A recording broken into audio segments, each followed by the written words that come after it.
اعوذ باللہ من الشیطان الرجیم بسم اللہ الرحمن الرحیم قال اللہ تعالیٰ عز وجل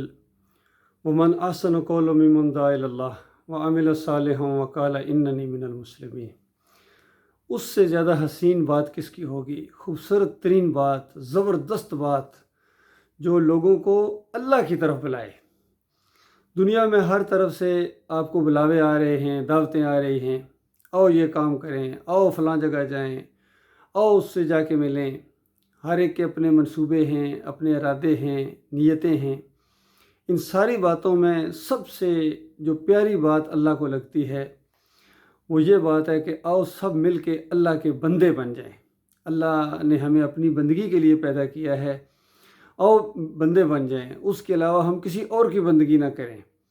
یہی وہ شرائط تھی بنیادی جو اہل کتاب کو دی گئی تھیں کہ اے اہل کتاب، اور ایک ایسی بات کی طرف جو ہمارے اور تمہارے درمیان مشترک ہے کہ ہم اللہ کے علاوہ کسی کی بندگی نہ کریں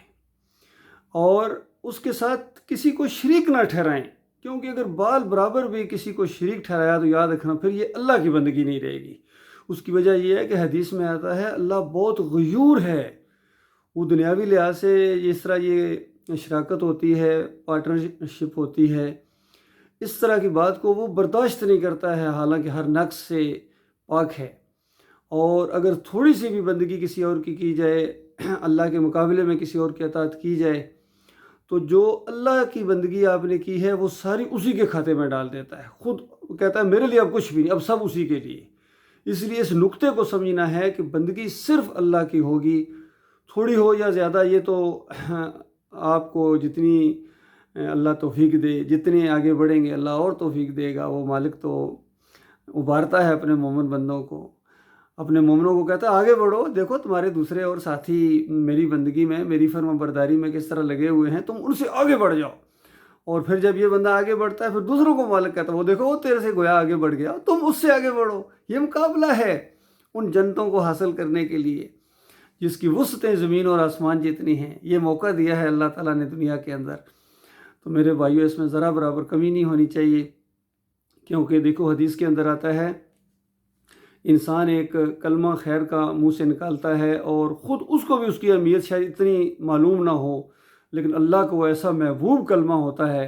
اتنی پیاری وہ بات ہوتی ہے اپنے بندے کی کہ مالک اس کا درجہ اتنا اونچا کر دیتا ہے کہ جس کو تصور نہیں کیا جا سکتا۔ اور اسی طرح کوئی انسان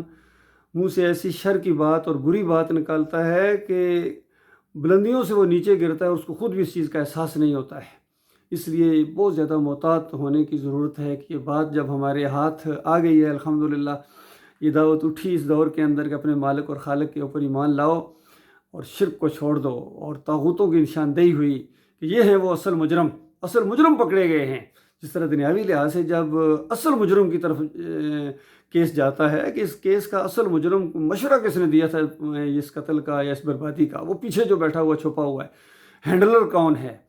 تو اس کو جا کے جب پکڑ لیا جاتا ہے تو اس کے بعد سارے راز وہ اگلتا ہے اور سارے مسئلے ہو جاتے ہیں۔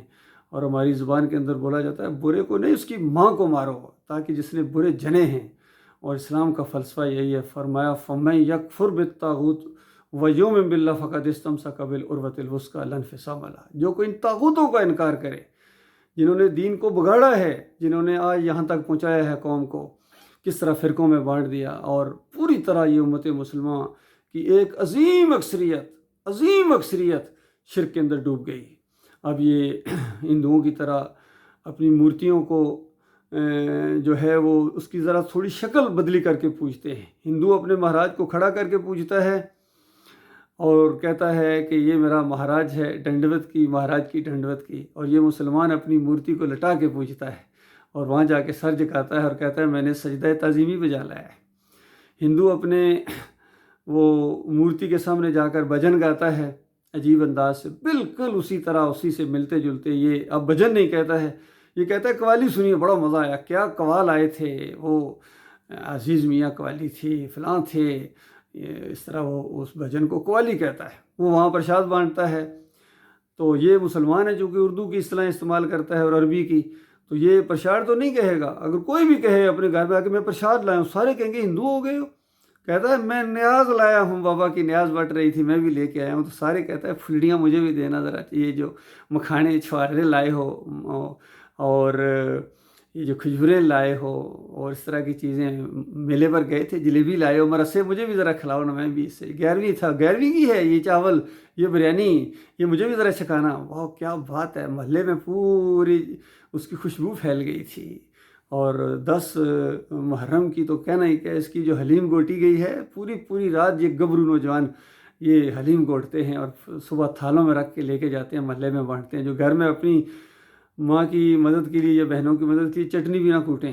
تو اس طرح شرک کے یہ رسیہ بن گئی، یہ قوم شرک ان کی دماغوں کے اندر چلا گیا۔ یہ بابے، یہ کفر و شرک، یہ 11ویں، یہ 12ویں، یہ نظر و نیازیں، یہ واسطے وسیلے، یہ رکوع اور سجدے، یہ سارا کافرانہ اور مشرکانہ نظام، اس کے پیچھے قوم دوڑی جا رہی ہے۔ ان کے جلسے دیکھو، عقل حیران ہوتی ہے، اتنے بڑے جلسے، چاہے سیاسی جماعتوں کے جس کا بھی جلسہ ہو، اور اس سے پوری زندگی گزر گئی ہے ہماری، تو انہی چیزوں کو ہم دیکھ رہے ہیں۔ اور اب پتہ چلا ہے 75 سال کے بعد پتہ چلا وہ غلام کے غلام ہی تھے، غلام کے غلام ہی تھے، اور اب دوبارہ حقیقی آزادی کے لیے جناب پھر فریب کار آئے ہیں، پرانے شکاری نیا جال لے کر آئے ہیں۔ اللہ کے بندوں نئے الفاظ کے ساتھ آئے ہیں کہ ہم کہتے ہیں ہم آپ کو کلمے کا مطلب بتا دیں۔ یہ کلمہ ہے، کلمہ بندے کو دلیر کرتا ہے، کلمہ جو ہے یہ نیچے سے اٹھاتا ہے اوپر لے کے جاتا ہے، اور اس کلمہ پڑھنے کے باوجود پھر یہ مزاروں کے سامنے جا کے سجدے کرتے ہیں، پھر وہاں ان کی نظر و نیاز کرتے ہیں، یا علی مدد کے پٹے بنواتے ہیں، اور ان کی محفلوں کے اندر ان کے بڑے بڑے کنٹینرز کے اوپر اور ان کے جلسوں کے اندر نعرہ حیدری یا علی مدد لگتا ہے۔ ان کے ماتھے پر جو ہے، ماتھے پر شکن نہیں پڑتی ہے، اور سارے کچرے کو انہوں نے گٹھا کر دیا، سارا کچرا گٹھا ہے۔ کوئی شیعہ ہے، کوئی قادیانی ہے، کوئی بریلوی ہے، کوئی دیوبندی ہے، کوئی اہل حدیث ہے، اور سب کا یہی ہے کہ بس جی بن کے رہے گا پاکستان، اب حقیقی آزادی آپ کو دلائیں گے۔ اس سے پہلے بھی فریب کاروں نے یہ فریب دیا تھا، کتنوں کو جہنم کی آگ کے اندر اتار دیا۔ کاش یہ ساری کوششیں ایمان خالص کی وجہ سے ہوتی، توحید کی وجہ سے ہوتی۔ نبی علیہ السلام نے جو بات اٹھائی تھی، صحابہ کرام نے جس کے لیے جانیں دی تھی، مکہ کے اندر 13 سال مار کھائی تھی، طائف میں جا کے پتھروں سے لہو لہان کر دیا گیا، وہ کیا تھا؟ وہ الہکم الہ واحد کی دعوت تھی۔ وہ ملک آزاد کرانے کی دعوت نہیں تھی کہ میں مکے کو آزاد کرا دوں گا، تمہیں حقیقی آزادی دلا دوں گا، میں مدینہ کی ریاست بنا دوں گا، یہ دعوت نہیں تھی۔ دعوت یہ تھی کہ تمہارا الہ کون ہے، معبود کون ہے، اور اس کے علاوہ تم کسی اور کے بندے نہیں ہو، کسی اور کی بندگی نہیں کریں گے، کسی اور کی اب نظر و نیاز نہیں ہوگی۔ ابراہیم علیہ السلام کی یہاں نذرانے نہیں پیش کیے جائیں گے، بکرے نہیں کٹے جائیں گے ان کے نام کے، اب اللہ کے نام کے ہوں گے، اور ان کی مورتیاں یہاں نہیں رکھی جائیں گی، ان کے سامنے رکوع اور سجدے نہیں ہوں گے، پکارے نہیں ہوں گی، واسطے وسیلے نہیں ہوں گے۔ اس بات کے اوپر نبی علیہ السلام اٹھے تھے، اور ہر نبی نے اسی انداز سے اسی دعوت کو دیا ہے۔ اسی کو مالک نے کہا ومن احسن قولا ممن دعا الی اللہ، اس سے حسین بات کس کی ہے جو اللہ کی طرف بلائے۔ اور یاد رکھنا ہر چیز کا ایک وقت مقرر ہے، ہمیشہ یہ دعوت نہیں دی جاتی رہے گی۔ ایک وقت آئے گا کہ انسان کی یا تو خود اس کی زندگی ختم ہو جائے گی، جو یہ دعوت دیتا ہوا اللہ کے پاس چلا گیا وہ تو کامیابی کی منزلوں کو چھو گیا اس نے، کیونکہ مالک فرماتا ہے ان الذین قالوا ربنا اللہ ثم استقاموا تتنزل علیہم الملائکہ، جو کہے کہ میرا مالک اللہ ہے، میرا رب اللہ ہے، اور پھر اس کے اوپر وہ جم گئے، آخری سانس تک اس دعوت کو لے کے جانا ہے، اس سانس آخری سانس کے بعد آگے اس موڑ کے آگے منزل اللہ کے بندو، پھر مالک کی وہ رحمتیں اور وہ برکتیں اور وہ فرشتوں کا جلوس آئے گا آپ کو استقبال کرنے کے لیے، اس دوسری دنیا میں لے جانے کے لیے کہ کوئی دنیا کا آج بڑے سے بڑا بادشاہ اس پروٹوکول کا تصور نہیں کر سکتا ہے،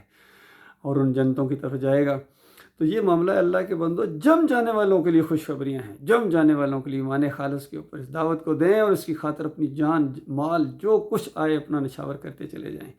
اللہ تعالیٰ ایسے خوش نصیبوں کے اندر شامل فرمائے۔ یہی دعوت پاکستان سے اٹھی تھی، آج سے تقریباً سمجھ لیجئے 40-45 سال پہلے جو صحیح انداز سے دعوت اٹھی ہے، 50 سال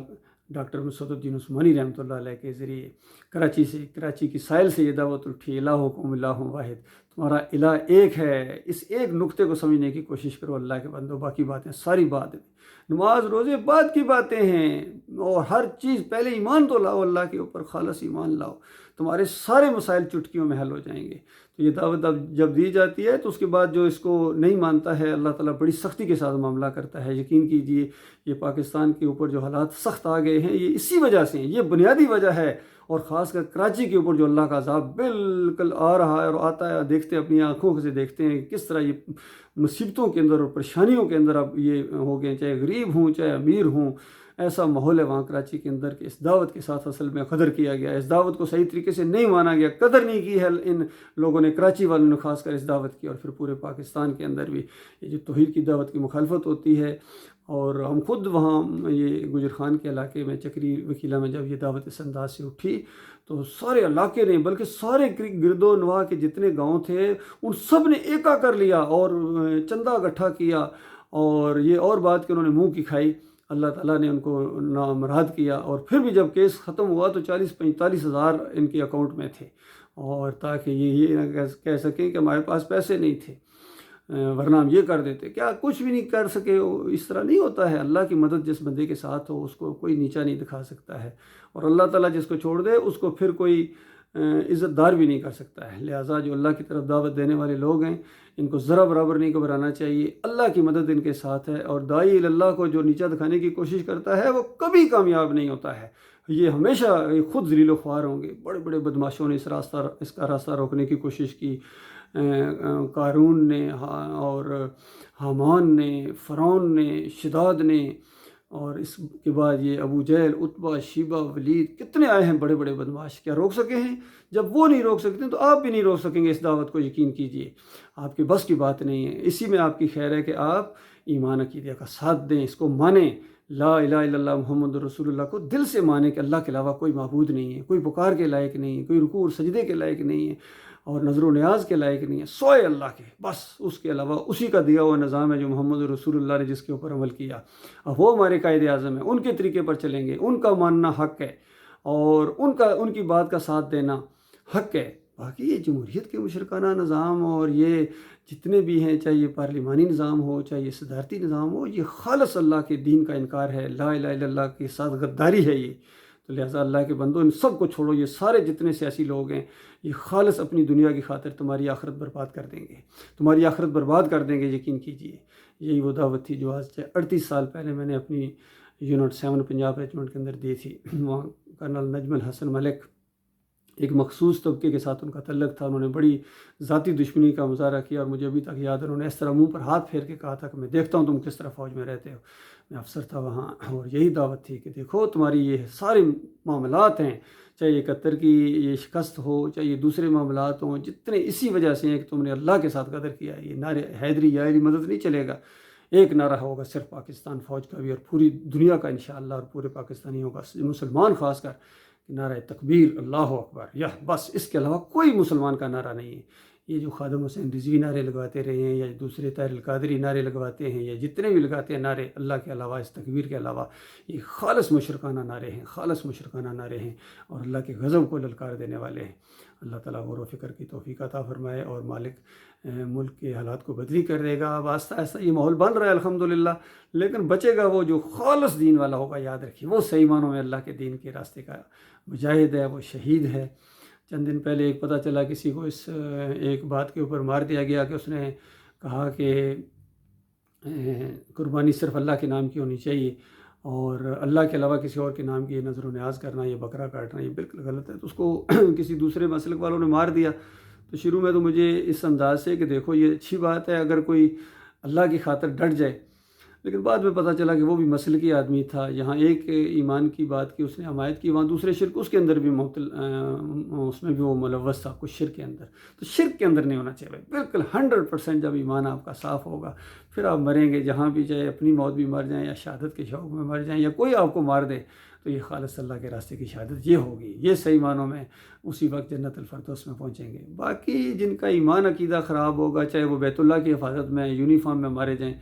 وہ جنت کی خوشبو تک نہیں پا سکیں گے، یقین کیجئے۔ پوری دنیا کے مفتی مل کر ان کو شہید کا لقب دیں، پوری دنیا کے پھول ان کے اوپر نچھاور کر دیے جائیں اس کی قبر کے اوپر، اور پوری دنیا کے انسان مل کے اس کا اتنا بڑا جنازہ پڑھیں، لیکن وہ اللہ کی بات کو تبدیل نہیں کر سکتے ہیں۔ اللہ نے بالکل کہہ دیا ہے کہ دیکھو مشرک مارا جائے گا۔ میرے بھائیو، للہ توبہ کرو، معافی مانگو اپنے مالک اور خالق سے۔